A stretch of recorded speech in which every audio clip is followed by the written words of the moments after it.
नमस्कार, सी न्यूज़ भारत में आप सभी का स्वागत है। मैं हूं आपके साथ रचा सिंह। खबर विदिशा से है, जहां विदिशा मेडिकल कॉलेज, जिसे पूर्व प्रधानमंत्री अटल बिहारी वाजपेयी का नाम दिया गया है, यहां नई व्यवस्था के जरिए मरीजों को काफी लाभ हो रहा है। यहां पर पूर्व में शासन द्वारा जिस तरीके से विभिन्न बीमारियों की जांच के लिए पैथोलॉजी संचालित थी, अब उसमें नया स्वरूप मिला है। दरअसल शासन ने HCL कंपनी से टाई अप किया है, जो 10 साल तक इस कार्य को करेगी। बताया गया कि कंपनी के पास एक अत्याधुनिक मशीन मौजूद है, जो एक साथ 700 जांचें कर सकती है, जिससे समय की बचत होने के साथ साथ मरीज को बीमारी कम समय में जांचने और इलाज सही समय पर मिलने में भी राहत मिलेगी। इसके अलावा भी कई अन्य मशीनें हैं और खास तौर पर जांच के लिए प्रयुक्त होने वाले विभिन्न रासायनिक सामग्री कंपनी खुद मुहैया कराएगी। बता दें कि पूर्व में सामग्री खत्म होने पर शासन की तरफ इंतजार किया जाता था। टेंडर प्रक्रिया, लंबी प्रक्रिया के अलावा मशीनों की खराबी होने पर भी कई दिन तक इंतजार करना पड़ता था, जिससे विभिन्न जांचें भी प्रभावित होती थीं। वहीं इस बारे में मेडिकल कॉलेज के डीन डॉक्टर सुनील नंदीश्वर, अस्पताल के सुपरिंटेंडेंट डॉक्टर परमहंस और लैब टेक्नीशियन मयंक बघेल का क्या कुछ कहना है, आइए सुनते हैं। सर, मेडिकल कॉलेज में जो लैब अभी चेंज हुआ है, नया काम शुरू हुआ है, इसको लेकर क्या देख रहे हैं कि बताया जा रहा है कि एक मशीन ऐसी है जो 700 जांच भी एक साथ कर सकती है अगर इतनी संख्या में जांच अगर आती है। क्या एडवांटेज आपको मिल रहा है मेडिकल कॉलेज में, क्या लाभ इस लैब से हो रहा है? देखिए, पूर्व में हमारे यहाँ पे जो मशीनें थी वो भी शासन के द्वारा 2-3 साल पहले प्रदत्त की गई थी और उसी पे सभी जांचें होती थी। दिक्कत थोड़ा सा हमको ये होती थी कि रिएजेंट ख़त्म हो जाए या मशीन ख़राब हो जाए तो शासकीय उसमें जो है हमको उनको रिपेयर करवाने में और रिएजेंट के लिए बजट की उपलब्धता, फिर सब कंपनी के द्वारा बजट उपलब्ध करवाया जाए, वो रिएजेंट को उपलब्ध करवाया जाए, इसमें थोड़ी बहुत प्रॉब्लम आती थी। तो कभी कभी एक दो दिन तक जो है, एक आध दिन 2 दिन, कभी कभी बहुत सारे इन्वेस्टिगेशन नहीं होते थे। शासन स्तर से जो है टेंडर करके ये नई कंपनी HCL को ये दिया गया है। इन्हीं की कंपनी, इन्हीं की मशीनें रहेगी और इन्हीं के द्वारा रिएजेंट सप्लाई किए जाएंगे। तो इसमें किसी भी तरह का वो नहीं होगा, इंटरप्शंस नहीं आएगा। इसमें मैन पावर जो है वो महाविद्यालय का रहेगा, जगह महाविद्यालय की रहेगी, इंफ्रास्ट्रक्चर भी महाविद्यालय का रहेगा, परंतु टेस्ट और मशीनें इनके द्वारा की जाएगी और टेस्ट के ऊपर जो है सिग्नेचर भी महाविद्यालय के डॉक्टरों के होंगे।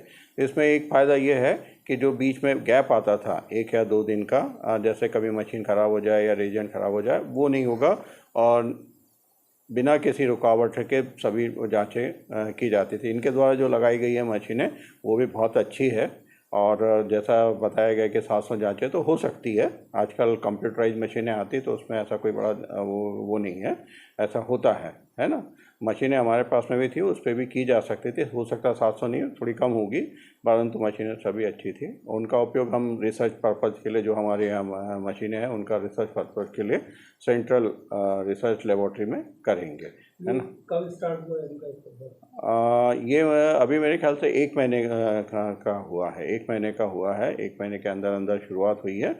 मतलब ये समझिए कि 15 दिन तक तो ट्रायल चला और उसके बाद में अभी रूटीन वाले ये हो। इसमें अभी और कुछ भी सुधार करने का है तो हम लोग डेली इनके साथ में मीटिंग करके और सुधार करते हैं। वर्तमान में ये कंपनी HCL करके जो मेडिकल कॉलेज के हॉस्पिटल में कार्यरत हुई है, इसने आधुनिकतम मशीनों को अपने यहाँ पर लगाया है और उसके साथ ही ट्रेंड स्टाफ को भी दिया है, जिससे कि मरीजों के जो इन सैंपल्स होते थे, जिनमें जांचों में थोड़ा बहुत समय जो लगता था, वो समय में भी कमी आई है और साथ ही रिपोर्टें भी काफ़ी अच्छी होने लगी हैं। इसके साथ ही अधिकतम जांचों की जो सुविधाएं थी, जिनमें कभी कभी कुछ जांचें बीच में कम हो जाती थी, तो उनकी रेंज भी बढ़ गई है, मतलब वैरायटी जांचों की ज़्यादा होने लगी है। तो इस तरह से हम कह सकते हैं कि ये कंपनी अपने लिए सुविधाजनक तो है ही, साथ ही अपना उद्देश्य है जो पूरा कर पा रही है और इसका सीधा फ़ायदा हमारे मरीजों को, विदिशा के गवर्नमेंट कॉलेज में सारे मरीजों को मिल रहा है और पब्लिक के लिए भी ये बहुत बड़ा एक कहना चाहिए कि सहयोगी है इन संस्था का, जिससे कि उन लोगों को फ़ायदा समय पर भी हो रहा है और अच्छा फ़ायदा हो रहा है। वैसे जो मेडिकल कॉलेज में जो भर्ती मरीज हैं, क्या सिर्फ उन्हें इस लैब का फायदा मिलेगा या जो बाहरी मरीज हैं उनको भी लाभ मिलेगा? नहीं, कोई भी मरीज जो यहाँ अस्पताल में आकर के अपना रजिस्ट्रेशन कराएगा, भर्ती मरीज या ओपीडी के मरीज, तो वो पहली प्राथमिकता रहेगी, क्योंकि ये शासन के आदेश के अनुसार ही ये अस्पताल कार्यरत है, बाहर के मरीजों के लिए नहीं है।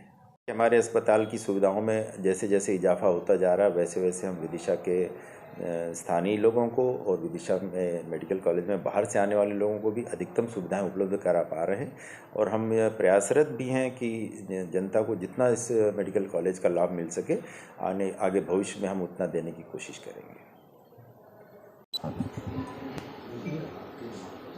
जी, आपका शुभ नाम बताएं। जी, कहाँ पे काम मैं करते हैं? मयंक सिंह बघेल, एक्चुअली हम पैथोलॉजी में पोस्टेड हूँ, डिपार्टमेंट पैथोलॉजी।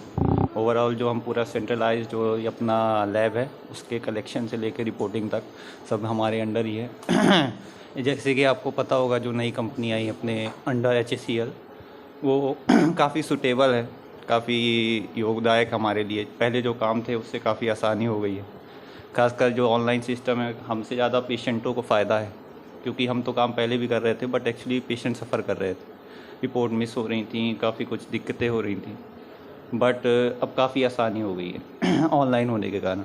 एक्चुअली पहले पेशेंट खुद ही यहाँ पे आना पड़ता था। जो ये लैब एक्चुअली होती है विदाउट एनी किसी पेशेंट का इंटरफेयर नहीं होना चाहिए, मतलब 0 पेशेंट इंटर, ओनली लैब का स्टाफ होना चाहिए, तो वो अब हो चुका है, यानी पेशेंट का इंटरफेरेंस 0 हो चुका है, सब कुछ ऑनलाइन हो गया है। एक अंतर अगर अपन समझें कि पहले जहाँ लैब में जांच कराने के बाद रिपोर्ट कितने समय में मिल जाती थी और अब क्या उसमें एडवांस चीज़ आई है? एक्चुअली पहले होता था कि पेशेंट हमको सैंपल जो भेजता था तो अकॉर्डिंग टू हमारे पास कोई टाइम का डिटेल नहीं रहती थी, कितने बजे रिसीव हुआ, कितने बजे रिलीज़ हुई। अब एक्चुअली क्या टाइम की रिसीविंग रहती है, जैसे कि बुकिंग कितने बजे हुई और हम कितने बजे रिपोर्ट कर रहे हैं, तो इससे काफ़ी आसानी है डॉक्टर को भी ये करने में कि कितने जल्दी हो रही है, और ये काफ़ी जल्दी हो रही है एज़ कम्पेयर टू पहले जो हमारा सिस्टम था, उससे काफ़ी फास्ट हो रहा है ये सिस्टम। कितने प्रकार की जांचें यहाँ अभी मेडिकल कॉलेज में हो रही हैं? पहले से तो काफ़ी ज़्यादा बढ़ गई हैं, जैसे कुछ जांचें पहले नहीं होती थी, अब काफ़ी जांचें हो रही हैं। अप्रॉक्स 80 to 90% जो जांचें डेली रूटीन के लिए होती हैं वो हो रही हैं, और इनने बताया कि अगला फ़ेज़ 2 में और भी जो जांचें अभी ये नहीं कर रहे हैं वो चालू हो जाएंगी। अगर नंबर्स की बात करें तो कितनी जांचें हो रही हैं? एक्चुअली 150 से हमारी OPD रहती है एज जैसे आप अभी तो ठंड है, जैसे जैसे पेशेंट और सफ़र होगा, गर्मियों में बढ़ते हैं पेशेंट, तो 150-200 तो OPD रहती है और 100 से 150 अपना IPD रहता है। कितने प्रकार की जांचें हो रही हैं? जैसे अपनी CBC हो रही है, FTR FT हो रही है, लिपिड हो रहा है, थायराइड हो रहा है, कैल्शियम हो रहा है, विटामिन D हो रहा है, सब हो रहे हैं अधिकतर एज़ कम्पेयर टू हर डिपार्टमेंट में पूरी जांचें हो रही हैं।